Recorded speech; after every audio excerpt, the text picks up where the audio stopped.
Je m'appelle Francine Christophe. Je suis née le 18 août 1933. 1933, c'est l'année où Hitler prend le pouvoir. Voilà. C'est mon étoile. Je la porte sur la poitrine, bien entendu, comme tous les juifs. C'est gros, n'est-ce pas? Surtout sur une poitrine d'enfant, puisque j'ai 8 ans en ce moment-là. Il s'est passé dans mon camp de Bergen-Belsen quelque chose de tout à fait extraordinaire. Je rappelle que nous étions des enfants de prisonniers de guerre et à ce titre privilégiés. Donc nous avions eu le droit d'emporter de France un petit sac avec 2-3 petites choses. Une femme, un petit bout de chocolat, une femme, un petit morceau de sucre, une femme, une petite poignée de riz. Maman avait emporté 2 petits morceaux de chocolat. Et elle me disait, on garde ça pour le jour où je te verrai vraiment complètement par terre, fichu. Je te donnerai ce chocolat, il t'aidera peut-être à remonter. Or, il y avait parmi nous une femme qui avait été déportée alors qu'elle était enceinte. Ça ne se voyait pas, évidemment, elle était si maigre. Mais n'empêche que le jour de l'accouchement est arrivé et elle est partie au revire accompagnée de ma mère qui était notre chef de baraque.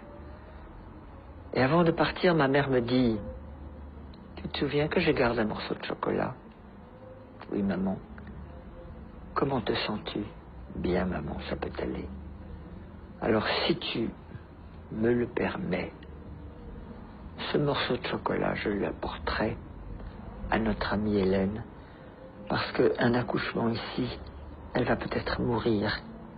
Et si je lui donne le chocolat, ça l'aidera peut-être. » Oui, maman, tu le prends.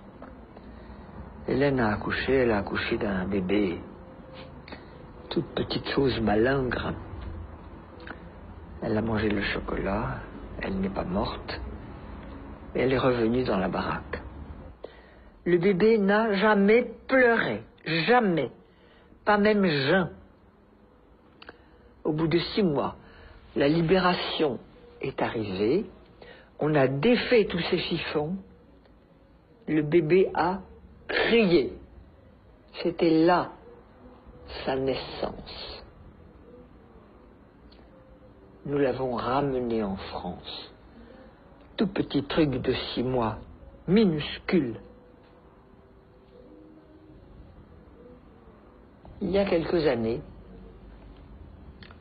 ma fille me dit « Maman, si vous aviez eu des psychologues ou des psychiatres à votre retour, ça se serait mieux passé pour vous. » Je dis sûrement, mais il n'y en avait pas. Plus personne n'y a pensé, même s'il y en avait eu. Mais tu me donnes une bonne idée. On va faire une conférence là-dessus. J'ai organisé une conférence sur le thème « Et s'il y avait eu des psys en 1945 à notre retour de camp, comment est-ce que ça se serait passé ?» J'ai eu beaucoup de monde, des anciens, des survivants, des curieux, et puis beaucoup de psychologues, psychiatres, psychothérapeutes, tout ce monde est venu. Très intéressant. Chacun avait son idée, c'était très bien. Et puis il y a une femme qui est arrivée et qui a dit « Moi, j'habite Marseille, je suis médecin psychiatre. Et avant de vous faire ma communication, j'ai quelque chose à donner à Francine Christophe, c'est-à-dire à moi. » Elle fouille dans sa poche, elle sort un morceau de chocolat, elle me le donne et elle me dit « Je suis le bébé. »